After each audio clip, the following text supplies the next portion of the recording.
Yo, Wagwan, this is Dancehall Kid representing for Chamvary.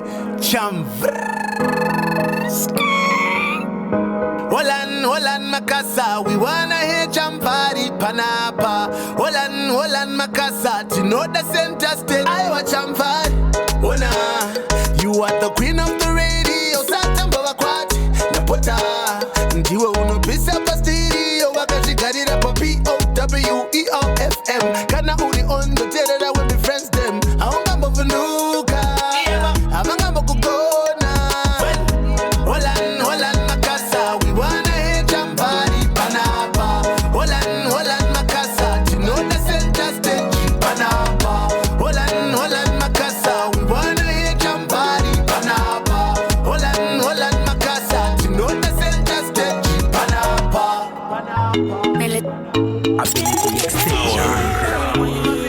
Etana, the one from Jamaica. Tabuka body version. Yes, I'm the baddest. Can't survive with money and bread alone. You need someone you have to call your own. My brother I, my sister I, sight doesn't do God. Can't live in your house if you alone. If nobody they can call it on. My brother I, my sister I, sight doesn't do God. Open your heart. Usakuneta kai Tarisa mungu wako usastressa ai. Cause we need that body that somebody. Someone to make a fella right. Somebody have to make you feel alright. Could I be your friend or could I your wife? You can't live this your lonely life. Yeah, I need some love, my sister. I need you and you and you. Can't do it alone. You need some love. Need love, my brother. I need you and you can do it alone. Can't do it alone. In our life we can't live alone. In our music we can't make it alone. In our church we can't pray alone. Yeah, can't do it alone. In our life we can't live alone. In our music we can't make it alone. In our church we can't pray alone. Me and my friend, them you don't know the flexing. I will have vibes, not the band negative things. Two juice in my cup and me sipping. With my king, yeah, and my friend. But they no chema, but on the pukuta me sozi. I want to say energy with a munjozi. That is my sister, my friend, and my brother. They've never let me down. I need some love, my sister. I need you can do it alone. You need some love. You need love, my brother. I need you and you can do it alone. Can't do it alone. In our life we can't live alone. In our music we can't make it alone.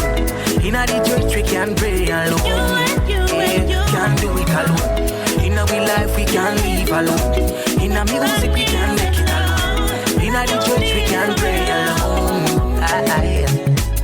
Can't survive with money and bread alone. You need someone you have to call your own. My brother, my sister. Sight doesn't do that.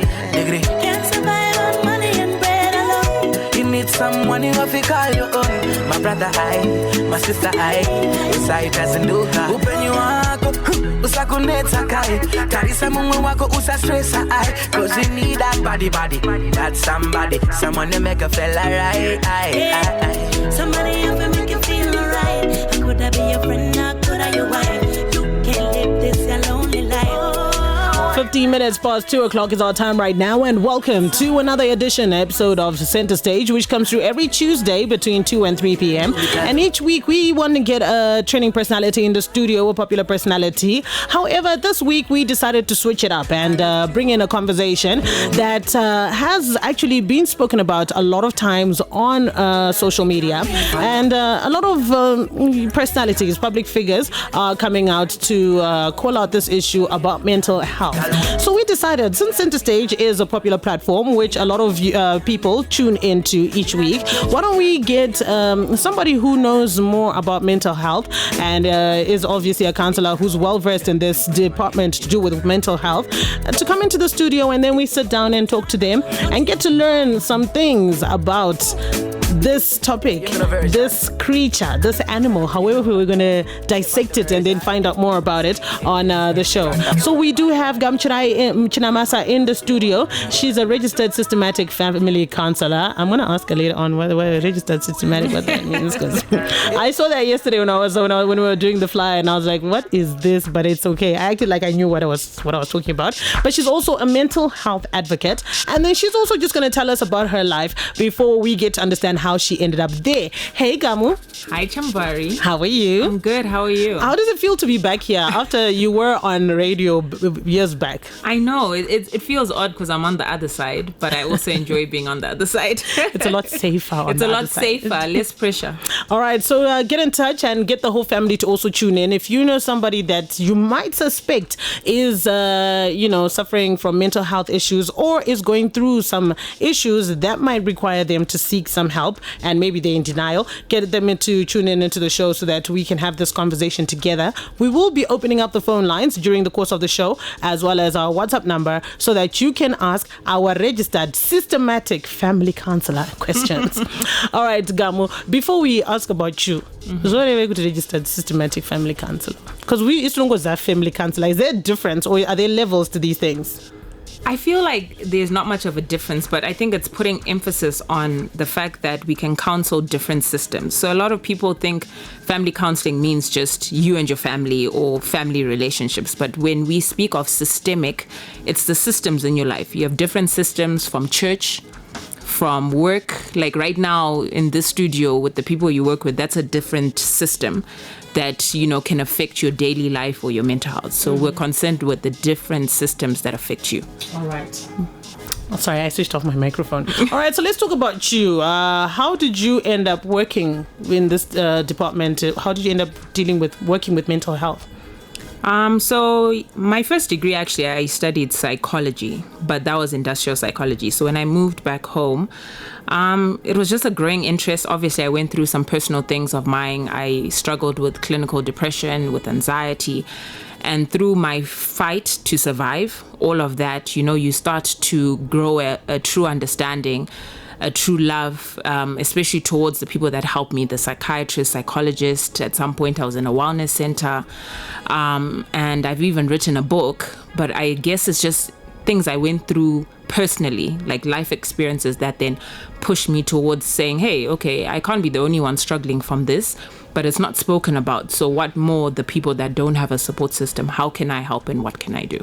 All right. You said you spoke about you suffering from being diagnosed with clinical depression. Mm-hmm. What levels of depression are there? What types of depression are there? So it's not necessarily the types, but maybe the levels. So there's the clinical depression, which I spoke about. And obviously all of this can be done through tests and exams by a psychologist or a psychiatrist. There's moderate depression, there's anxiety. It's just different disorders. So mine just happened to be that one. So it's not like there's different depressions. Depression is depression. It's just about the level of it. Is it the manageable one? Is it the one where you're hospitalized or have to be in a wellness center? Do you need to be medicated, or can you go through psychotherapy and things like that? Okay, can you just break it down for us? Because the whole point of us having you here is also so that you can explain it to us on a level that we can understand. Because sometimes Google kills us. Sometimes it tells us we're dying in 4 minutes. Yeah. So with clinical depression, you have to, like you said, go through tests. You have to see a doctor. You have to see the professionals who will then diagnose you with depression. Exactly. And then what happens then? So what happens then is that your psychiatrist, your doctor, can then decide, and we say psychiatrist because there's many types of doctors, but the one who specializes in anything to do with the mind and your health and your mental health is a psychiatrist. Mm-hmm. So a psychiatrist will diagnose you, and then he'll come up with a plan for you, whether it's medication. At some point, I was on medication. I couldn't sleep because of my depression. I became an insomniac. I couldn't sleep. So I could be awake 20 hours in the day, and you think I would crash the next day, but I wouldn't. And then that progressing, you end up, hallucinating and going through things. It's a consistent crying, eating, not eating. Like you're on the extreme of the opposite of what you usually do. So a psychiatrist will diagnose you. And then they'll come up with a plan, whether it's medication, whether it's therapy, whether it's both, whether it's a wellness center, whatever the case is. Wellness centers usually is when you're suicidal. And then they put you in a place where you can be monitored, you can be helped for you to come back to being yourself and going out in society and feeling safe. And then you spoke about anxiety. What happens with anxiety? So anxiety as in the feeling.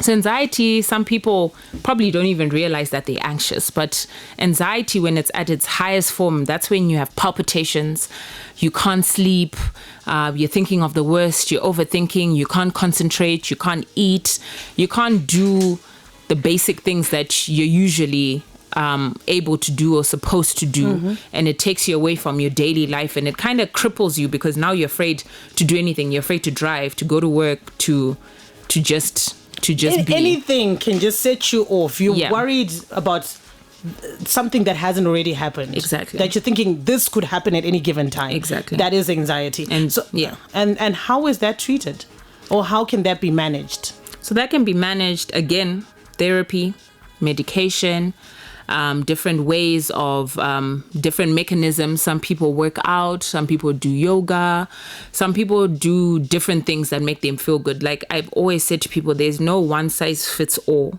when it comes to dealing with any mental health issue or disorder. You have to find what works for you as a person, because we're not all the same types of people or the same characters. So for me, gym works. Going to therapy works, but for someone else, maybe gym is not the answer. Maybe, prayer is together with therapy. Maybe they need medication.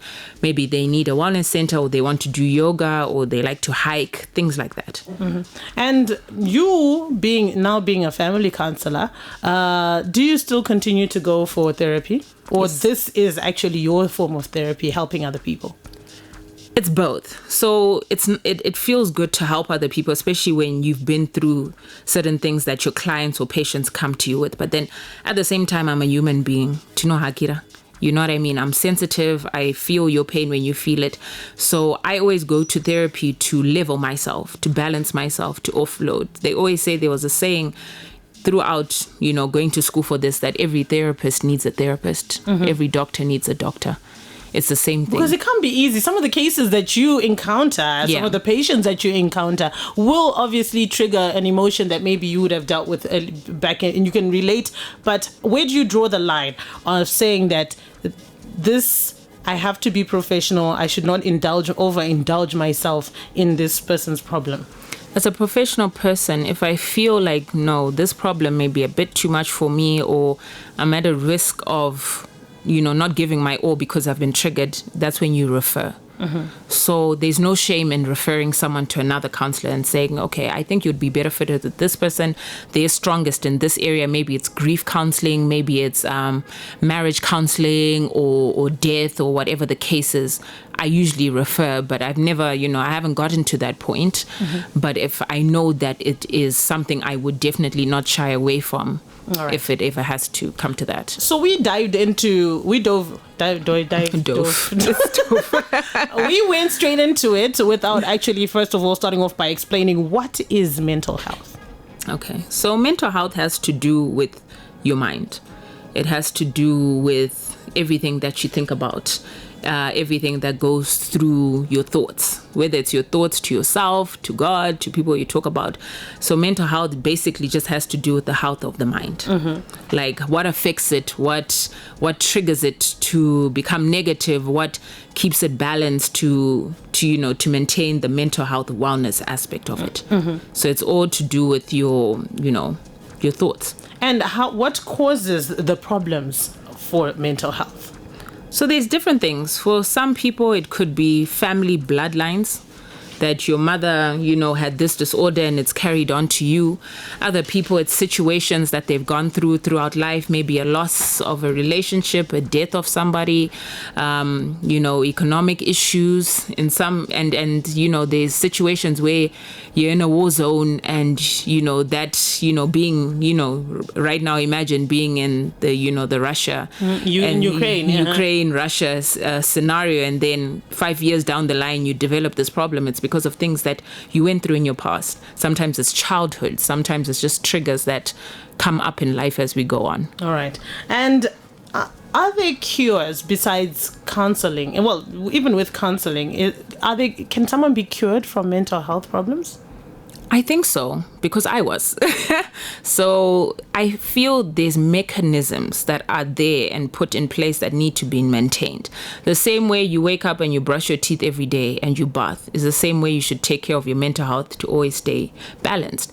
So yes, bad things happen. We're human beings. This is, we're on earth, and, we're not in control of everything. We're not God. But medication is there. It can balance you. Therapy is there. Like I said, there's other ways. Maybe you're not your anti-medication, which is okay. There's gym, there's yoga, there's your prayer life, support groups, all things like that. I feel like there's so much that people can play around with that can help them. Socially, is there an understanding of mental health issues in the country, or are people confused between spiritual attack and the actual mental health and the drugs? Are they connected, or is there a difference? So I feel I did some research on this a while back, and I found that the urban areas are talking about mental health a lot more. They're discussing it, especially after lockdown, where it seemed everyone experienced some sort of, mental health issue or a trigger. But in terms of rural Zimbabwe and people out there, I feel it's still that conversation of this is spiritual. You've upset the ancestors, you've done this, you've done that. So there's a lot more awareness that needs to take place that has not been taking place, even in urban areas, but more so in the rural areas where there's no actual deep understanding of what is mental health. And is this Munano Penga because of ancestral, they gave up on you and abandoned you? Or is it just unmedicated schizophrenia or bipolar or depression? Things like that. A lot of these cases where people look down on someone who's walking on these streets, sometimes it's, okay, not sometimes, I believe that all the time, that if they were actually given a platform or help from several doctors, medicated therapy, everything, they could go back into society and actually become someone. From a counselor perspective, Muno akatanga kuita suffer from mental health issues, and I wouldn't want to use the word kupenga because I feel maybe that might be offensive. If someone starts to suffer from mental health issues, does this mean mzimu yake yamurasa yamfratira omamepo? What causes, does that have any connection? Like you said, it may be unmedicated or untreated schizophrenia, but I had to ask in Shona so that it can be understandable. I was thinking, how am I going to say that in English? I wish you would. I want you to try. I still believe that it has nothing to do with mudzimu. It has nothing to do kuti, they've given up on you, wakufuratira. I know that it is a chemical imbalance. That if given the chance to actually seek medical advice and help and professional help, that this person could be very different within a week, within a month. What about someone who would have dabbled in the dark world with juju? We've watched African movies whereby 1 minute someone is sane, then they mishandle the juju, they lose their mind. So the assumption sometimes in society is when you see someone losing their mind who was fine before, it's because they may have dabbled in something they shouldn't have dabbled with. So can that be a connection? Is that a possibility from the cases you've encountered? Yeah, I wouldn't even want to answer that because I don't want to believe in the dark world. I don't want to believe in witchcraft. I understand that there's people that dabble in that. I understand that there's people out there who do these things because you've irritated them, you've taken their money, you're more successful than them and they're not happy, and it could be people in your bloodline. It's always someone close. So I understand that as a Zimbabwean, a Shona person, an African, I understand that there's that side to society, but I wouldn't want to think that it has anything to do with the mental disorders that people have clearly researched all over the world. And we've come out with the same consensus that, okay, if someone has this disorder, this is how they behave. If someone has that disorder, because let's say, okay, if you have an actual case study and you say, and someone brings a family member and says, we think this was witchcraft, let's medicate them and take them to counseling and see. Because if it's witchcraft, nothing that we will do will work. So I would love that case study, and then we can actually just end the entire conversation. No case study has ever been done in that aspect? No. All right. No, we hope someone will will encounter this. All right. What about when it comes to substance abuse? Where's the connection? You said it is a chemical imbalance when it comes to mental health. So substance abuse, what effect does that have on one's mental state? So substance abuse, obviously, you're taking in a drug that is not meant to be taken in that capacity or in that mixture or in that quantity. So it alters you. It comes back to chemicals, because whatever you're taking, whether it's, am I allowed to say the actual name? Whether it's Guka. Yeah, or whatever, or chorizo, or whatever the case is. What you're taking in is altering the chemicals that are already in your body. And then they're configured to make you this totally different person. So we know how people behave when they're on this drug and that drug and this drug, which makes it not normal. Meaning whatever you're putting into your body is abnormal for whatever should be in your body as a chemical. So yeah, it still goes back to the same thing. 0712-831172. That is our WhatsApp number. And you can also get in touch with us on Facebook Live and leave your comments. We will be reading them out. And we need to have this discussion. Ask any of your questions that you have. We have a systematic family counselor in the studio. Her name is Gamu Chinamasa. We are talking about mental health this afternoon. She has already explained to us what mental health is, what are the causes of mental health, and we've also just discussed about how when it comes to the causes of mental health problems, does spirituality play a role in it? And she has said, of course, when they look at the treatment options that are available for treating people who are suffering from mental health, and all these case studies that have been done, none have yet come up on spiritual attacks, and so that we can come up to identify that it can be connected scientifically and spiritually. But also we need to move on. So when it comes to society today and technology, we're living in a technological age whereby everything we do is connected to the phone, to the internet. Everything we do is connected to gadgets. How has this played a role in the mental health issues that we are facing here in the country? So I think it's actually okay. So there's the good and the bad.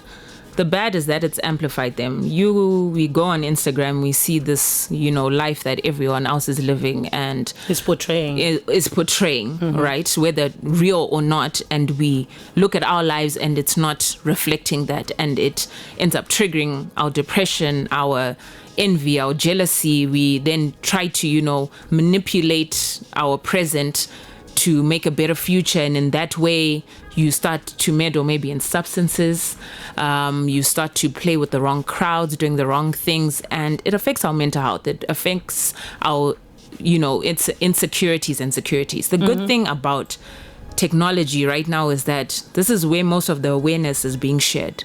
A lot more people are talking about mental health, whether it's on Twitter, it's on Instagram, Facebook.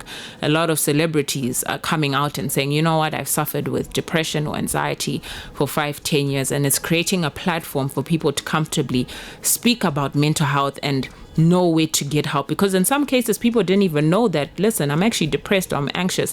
Or when they did know, they didn't know who to go to for help, out of fear of being judged, the stigma that's always around mental health. So that's the good part of it. But the bad is that it creates, it triggers depression, it triggers anxiety. There's also, bad things that we come across, bad influences, people out there not on social media for the right reasons. The comment section always being so brutal. Yeah. The trolls always coming after people. This affects mental health. Yeah. So, but when you look at it from your perspective, the people who attack people on social media, does the notion hurt people actually count? I think it counts because, firstly, you're hiding behind, a different name, a different whatever, and you're just spewing so much hate. And I don't think any person who's, happy and working and hustling would have the time to, comment on someone's weight, on someone's age, on someone's background or way of living, if they weren't in a good place themselves. So yes, there are bullies who just, like to incite violence, but even then it goes to show that there's clearly something missing in your life. Then there's those that are so unhappy in their situations, and I'm very respectful of sometimes there's no way out at the present moment, but for you to then go online and, bring others down just to feel good about yourself, it shows exactly that, your notion that hurt people. So researchers have come out to say that excessive use of social media can fuel anxiety, depression, FOMO, aka fear of missing out, and other mental health issues. So what is the recommended time to spend on social media? And do the stories that you follow, shape you as a person or shape your mental health as a person? So I realized I'd come a long way. If you had met me 5 years ago, I was the person that would be so amused with all these, what do you call these, like following gossip from different countries on social media. I would be following celebrities, but if you look at the people I follow now, it's very few, 700 followers, following 700 people, 200 people, and a lot of it is like the NGOs that spread awareness for mental health. I follow the celebrities that openly speak about mental health. Obviously, I follow friends and family. Then you'll have one or two gossip chats or whatever. But I also don't look into stories. You see a title, you move on if it's not pleasing for you. And I'm very mindful of the type of pages I follow, the ones that have the Christian quotes, the ones that have the positivity talks. And it does shape my mental health because I'm not waking up fearful. I'm not going to sleep upset. I'm not looking for trouble. If trouble comes, it's natural, but I'm not looking for it. Mm-hmm. So I feel like, social media does affect people, and that's why I've also shaped my social media in a way that makes me comfortable. All right. So that's something that maybe somebody out there who might feel anxious all the time, might need to look into. Are those the things that we need to look into as people when we feel anxious or when we feel drained or we feel that something is not right with us internally? Are those some of the things that we should look at? So for me, when I go through my social media anxiety, sometimes I say, you know what, I'm going to take the month off. I'm not going to be on social media except for maybe WhatsApp, because WhatsApp is now used for business. Communication, yes, it's used for communication. But then there's actually other social media platforms that make me laugh, like going on TikTok. Mm-hmm. You see people doing hilarious dances, hilarious skits, things like that. Those are some social medias that you can keep to uplift you, and also try to spend as least time as possible. Like right now, I haven't been on Twitter the entire day. I usually then, do my hour on Twitter, because I also find Twitter very hilarious, but it can also be a very dangerous place. Mm-hmm. So I have taught myself to limit my time, and on our gadgets these days you can actually limit your screen time. You can say log me out of Facebook, Instagram in an hour, mm-hmm. 2 hours. So I've limited myself that for 2 hours of the day I can have social media, even if it's broken up, or if I just do 2 hours at once. That's what I do, and that's it. And then put on my do not disturb by 9 p.m. and it goes off at 7 a.m. Mm-hmm. Yeah. Now, when it comes to relationships, what impact does relationships have on one's mental health?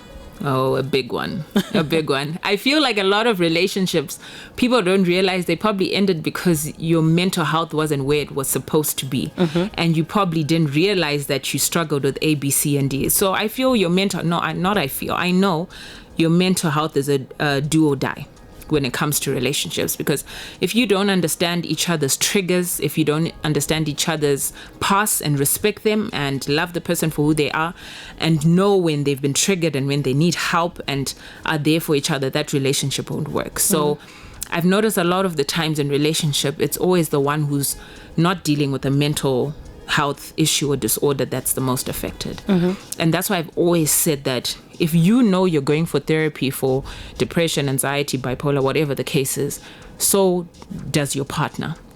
Your partner needs to go for therapy too. Needs to know how to manage you. Yes. When you are having an episode, they know that this is not a good day. I should also be aware of this. Exactly. And to manage themselves, because at some point they become your therapist the most, because they're the person you see the most or live with, if you're married or, live in couples, whatever the case is. So therapy is key for both of you, not only for them to understand you, but for them to be okay too, because it's very easy. It's a thin line between being okay and not okay.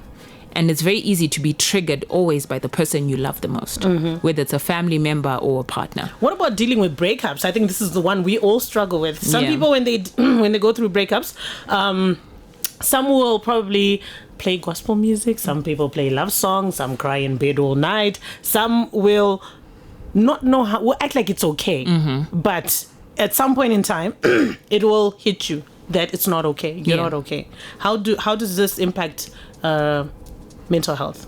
So it definitely impacts. And what people forget is that you shouldn't only grieve people that have passed on. You need to grieve relationships that have ended. You need to grieve friendships that have ended. You need to go through the different stages. At some point you deny that this has ended. You're angry. You're trying to bargain with God that please bring back this person. You probably even try reach out to them and work on the relationship, and they reject you. You need to go through those stages of pain. So a lot of people are like, I can't cry over a man. I'll never cry over a woman. Cry if you must. Pray if that's your way of life. You can't impose, prayer on other people. Just don't go fighting. Yeah, just don't go fighting. The point is you should heal before you get into anything else or before you move on. And you should grieve a relationship that has ended the same way you would grieve a loved one that has passed on. So we got a message from Mrs. Monte from Bromley. She says, I have a question. I have a sister. She had a stroke some time ago. She sometimes anogona kungoita hasha kuita naro dzisinganzwisisike kusanzwisisa. So akadamunhu ane mental issue. Unotoona kuti nemunhu uyu vanonzwisisana. So my question is, my sister vanawo here some mental issues. Kutaura kuno vavo uyu atotakurwa kuenda kuchipatara nekuti zvakatokwidza. So she's saying her sister suffered a stroke, and then the sister ended up should have these episodes where she's quick to anger, quick to break down. She has extremes of emotions, and then now she's in a relationship with someone who has mental health issues, and they seem to be getting along very well. So she's asking, does my sister not have any mental issues after the stroke? So the thing is, she couldn't, but you can only know if she does if she gets diagnosed by a medical professional. But what I know about people that go through a very tragic accident or, medical issue is that it's very hard to accept, because your way of life changes. The things you used to love to do or go to is not as easy to do that. You're now probably at the mercy of your parents, your siblings, your loved ones to take you around. So sometimes, especially in the relationship that she may be in with this man, is that they understand each other. They understand each other's pain. They understand each other's journey, and they know that, the pain of it all, and they feel like they probably have someone that understands. A lot of people that go through these things feel like those who have not gone through it do not understand how they feel or what they're going through. So they tend to migrate to people that understand them and love them for who they are. So what's key is that they both need the help. Okay, not to say that since she hasn't been diagnosed and her partner has, it's important for her to be diagnosed, because this could be anger that has, that needs to be managed because she's not happy with her situation. It could be depression, could be, why did this have to happen to me? And my life has changed, because I'm assuming that from the stroke, a lot of things must have changed. Maybe she can't move, she's not as mobile as she used to be. Okay. Yeah. And how does counseling help when it comes to mental health? At what point do I decide that I need to go for counseling? And, okay, who should I go and see? Okay, so you can see a counselor, you can see a psychiatrist, you can see a psychologist, you can see a therapist. It's just different names for the same thing. It just depends on which country you're in, because in America, they'll probably say, a therapist, right? And the one thing I want to make very clear is you don't only have to go to counseling when something is wrong. Go to counseling just to balance your life, even if it's once a month. This is someone who you're going to is someone who doesn't know you from the next person. This is someone who is not going to judge you, is just there to listen, is there to help you to make the right decisions for yourself, because we're not there to give you the answers. We're there to empower you to be able to make your own decisions by yourself. So I would say go to counseling throughout, and then obviously when things get bad, you maybe go twice a month instead of once a month. So the counselor doesn't have the solution or doesn't have the answer, but will empower you with tools of how to balance these things out. Yes, and then when we're speaking of the clinical side, it's we go through different behavioral methods that help you to be able to come back to being the person you probably were in the beginning. So it's altering your behavior if it was from negative to a positive. But we're not there to tell you what to do, because if we now tell you leave your marriage because he's not good for you and you're clearly unhappy, and then you divorce, then you come back and say, no, this person told me to divorce my husband and I want to sue them. No, we're not there to tell you what to do. But don't you sit there sometimes and just be like, girl, Girl. You may think it, but you don't say it. Obviously, if it's an abusive situation, you obviously will push them to, or encourage them rather to, to get help, to go to the authorities and to be safe. But in other cases, the whole point is to empower someone to realize on their own that, no, I'm worth more than this. I don't deserve this, or I need to fix this. I need to do that. All right. I'm suffering myself. I overthink a lot. I get mad easily over zvinhu silly. Ndinogona kuchemedzwa nekanhu kari silly. So ndikatarisa my son, sometimes ndinotanga kufunga kuti ndikafa, what's going to happen to him? And I have also lost a lot of weight. Am I suffering from anxiety? So it could be either or. We have what we call a PHQ test, where I would love to share it with you, and then maybe you can share it with your listeners, where there's certain questions that we ask, and you tick, and then you calculate and you see, okay, if it's been more than 2 weeks and I've been feeling super depressed, I've been crying, I haven't been eating, I haven't been bathing, or I've been eating too much, it's the two extremes, then maybe it's time to get help, it's time to seek counseling, it's time to see somebody and talk to somebody. But it's obviously a time frame that, okay, if this has been happening for 2 weeks or more, then I really need to get the help that I should be getting. All right. 0242-498-652 and 0242-498-654. We're going to open up the phone lines. We have a question here that says, how do you help a 15-year-old girl that is addicted to adult movies? We can't obviously say the word. You know what I'm talking about. Okay. Yeah. Could it be a mental issue as well? So there's different mental issues, and then there's what we call addiction. So with addiction, there's, different behavioral plans that your psychologist or psychiatrist can take you through to be able to, to change a bad habit into, to change it to a better habit. So it's definitely therapy would be keen, rehabilitation for things like that. All right. Let's go on to the phone line, 0242-498-652 and 0242-498-654. Get in touch right now and speak to Gamu. She's a registered systematic family counselor, and she's also going to be giving us her phone numbers before we close off the program. But now is the time for you to call in. Feel free to call in as an anonymous caller and ask your questions.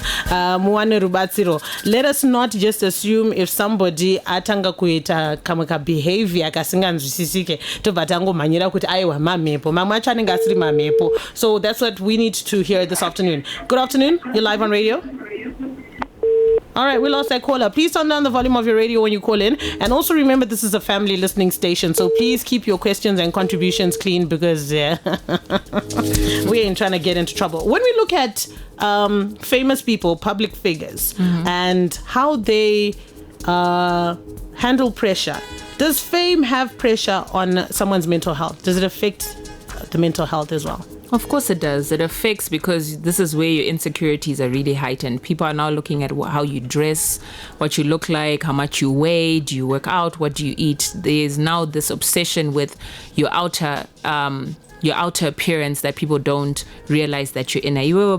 Now what? Was there no pressure? There was pressure. I was like, I don't want to wear that. I don't want to become a meme.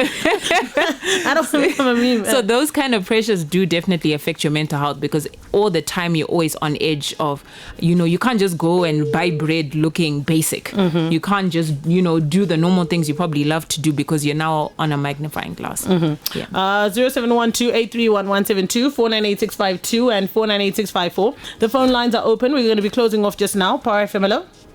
Hello, Magasimberi. Tiripo edu mama magadio. Tiripo sedu ini ndine mwana wangu akapinda depression muna December last year. Admit kwa 1 week ku psychiatric ngirikiri uku kwa aitwa. Saka ndumvaiswa pamapirisi akanza anita 1.5 years. Saka ndiri kunedzekana kuti arikusviba, handisikuziva kuti mapirisi acho eri plus anogara akangobata musoro rusha like kana kuti musoro. Saka zviri kutondinetsa, munhu atori nemhuri yake, mwana wangu atori kuma 38 years. All right, Maita Basa Mama, did you hear what she said? Sort of. Can you just repeat that? She was saying that her child was diagnosed with depression and even went into a wellness center, institutionalized, and they got medication, but now the medication is altering their appearance. They've become darker. The child has changed their behavior. They may be a bit slower now. Sometimes you just find them holding their head. Does this medication affect one's mobility and functionalism? So the thing with medication is, I think I even mentioned this before, that there's no one size fits all. I've always encouraged my clients, my patients, that if the medication is not working for you, go back to your psychiatrist and tell them that, listen, it's making me gain weight, it's giving me a headache, because your psychiatrist will not know until you tell them that this medication is not working for you. They're not magicians that they can assume that, okay, it's not working. It's a trial and error. So if something's not working, sometimes they can change the medication or they can lower the dosage. So I would definitely urge Mama to go back to the psychiatrist and tell her grievances and show them that, listen, this is what is happening, because it could be the dosage could be too high. They could need to try a different medication or need to take out one, because it's not one size fits all.